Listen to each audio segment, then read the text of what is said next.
લે તોડી નાખ્યો ને મોબાઈલ ક્યાંથી હું કહું કે ફોન મૂકી દે પણ સમજતી જ નથી મમ્મી વાત થોડી કઈ માનવી હોય બસ આખો દી રીલું થોડું ભણવામાં ધ્યાન દઈ દે ને તો થોડુંક આગળ વધી જાય આ મોબાઈલ કામ નથી આવવાનો આમ કરતી લઈ હવે લેવો જોઈએ મોબાઈલ નવો મેં તને પહેલા જ કીધું હતું ને કે ફોન મૂકી દે તે મૂકી દીધો હોત ને તો આવી હાલત ન થાય ફોન બસ આખો દી ફોનમાં જ ઘરેલી હોય છે શું થયું પણ આટલી બધી શું થઈ જશે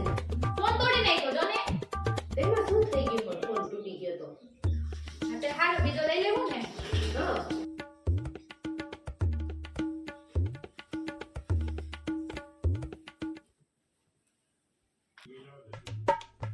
ક્યાં વયો ગયો છે મારો મોબાઈલ હું ગોતસ ક્યારની ક્યારની મારો ફોન ગોતું છું કે મળતો જ નથી તને કીધું